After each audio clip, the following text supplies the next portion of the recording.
මානව වර්ගයාටම කරුණාව පතුරන විශ්වීය දහමක් වූ බුදුදහම ආණ්ඩුක්‍රම ව්‍යවස්ථාවෙන් ආරක්ෂා කොට පෝෂණය කරන බවට එදා මෙදාතුර මෙරට ජනතාව පත්කරගත් පාලකයා අධ්‍යන්තයෙන් පැදී සිටියා. ඒත් පළමු වරට දේශපාලන කණ්ඩායමක් ඊට එරෙහිව නැගී සිටියේ මෙපරිද්දෙනුයි.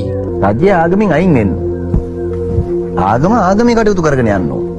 ඒක රජයේ කටයුත්තක් නෙමෙයි ආගම පවත්වාගෙන යන්නේ. නිර්මල බුදුදහම අපට දායාද වී වසර 2332ක් ගෙවුණු තැන නිරාමික රාජ්‍ය සංකල්පයක් කරපින්නාගෙන ධර්මයෙන් තොර සමාජයක් ගොඩනැගීමට කැසකවන මේ පිරිස අතර සිටින මන්ත්‍රී හරිනි අමරසූරිය විසින් නව ආණ්ඩුක්‍රම ව්‍යවස්ථාවක් සඳහා මහජන අදහස් ඉදිරිපත් කිරීමේ කමිටු වාර්තාව සඳහා ඉදිරිපත් කර තිබූ නිර්දේශයයි මේ.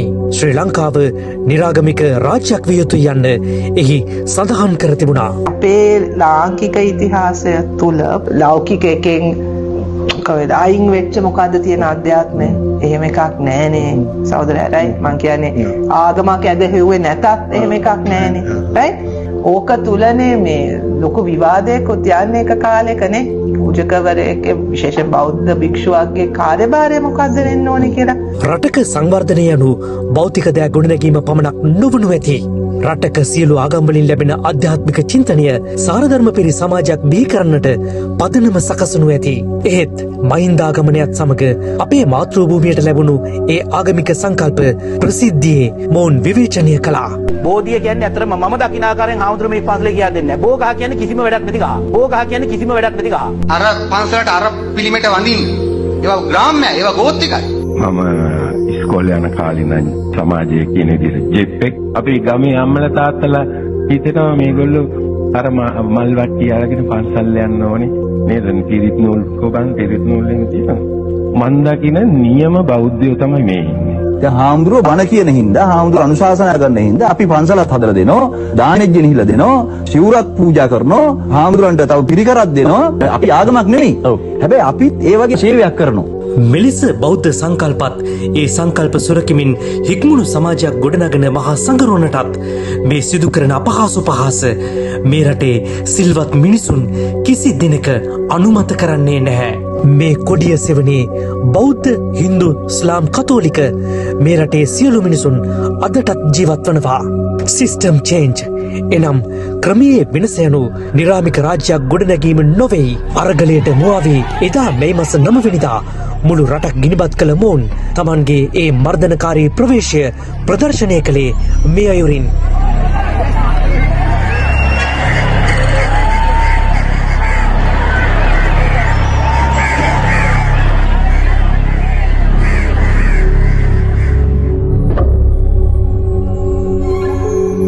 මාක්ස්වාදී අන්තවාදීන් පිරිසක් වූ මොවුන් කලක් තිස්සේ අප රටේ දරුවන්ගේ තරුණ පරපුරේ ඔලු සේදුවේ හරිම අමුතු විදිහට.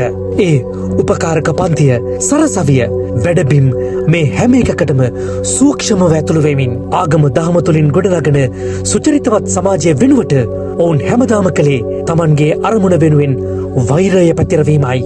ඔය දලදාව කියන අපි බය නැහැ. එදා 1987 වසරේ දෙසැම්බර් මාස ශ්‍රී දළදා වහන්සේ උදෙසා පවත්වපු රජ පෙරහැරට ජනතා විමුක්ති පෙරමුණ බෝම්බ ප්‍රහාරයක් එල්ල කළේ අහිංසක මිනිස් ජීවිත කිහිපයක් බිලිගනිමින්. අනතුරුව 1989 වසරේ පෙබරවාරි මාස 8 වෙනිදා ශ්‍රී දළදා සමිඳුන්ට දානය පූජා කරන නඩයක් ලෙස පැමිණි ජවිපේ සමාජිකයන් මාලිගාවටත් එහි ආරක්ෂාවට ස්ථාපනය කර තිබූ පොලිස් සහ හමුදා මුරපලවලටත් බෝම්බ ප්‍රහාර එල්ල කළා. ඉන් නොනැවතුණු මේ පිරිස 1989 වසරේ ඇසළ පෙරහැර මංගල්‍යය පැවැත්වීම තහනම් කළා. නිරාගමික රාජ්‍ය සංකල්පය ඉදිරියට ගෙනමින් මේ පිරිස යළිත් මේ උත්සාහ කරන්නේ මේ රටේ දරුවන් ආගමික නැඹුරුවෙන් දුරස් කිරීමටයි. එහි අවසාන අරමුණ පැහැදිලි. එදා ශ්‍රී දළදා මාලිගාවට පහර දෙමින් භික්ෂුන් වහන්සේලා ඝාතනය කරමින් මේ රට තුළ බෞද්ධ පදනම වෙනස් කිරීමට කැසකැවූ මේ පිරිස තවත් වටයකින් මේ සැරසෙන්නේ නිරාගමික රාජ්‍යන නාමය තුළ සැඟවී මේ මාතෘභූමියේ දරු පරපුර ලවාම සමාජ ක්‍රමය විකෘති කිරීමකටයි. නිරාමික රටක් තුළ සාරධර්ම පිරිහුණු සමාජ ක්‍රමයක් තම අනාගත මාක්ස්වාදී රාජ්‍ය ක්‍රමය වෙනුවෙන් පෙළගැස්වීමට මහෝපකාරී වනු ඇති බව ඔවුන්ගේ අදහසයි. සිතන්න, මේ සම්බුද්ධ රාජ්‍යයේ මුර දේවතාවන් වූ ඔබ වහන්සේලාගේ හඬ අවදි කළ යුතුම කාලයයි. දේශපාලනය නොව ශ්‍රී ලංකාද්වීපයේ බෞද්ධ සංස්කෘතිය තුළ ගොඩනැගුණු ඒ සමාජීය පදනම සිඳ දමන්නට අපි ඉඩ තැබිය යුතුද? නිරාගමික රාජ්‍යයක් බිහි කරන්නට අපි ඔවුනට ඉඩ දිය යුතුද? මේ ඔබ වහන්සේලා අවදි විය යුතු කාලයයි.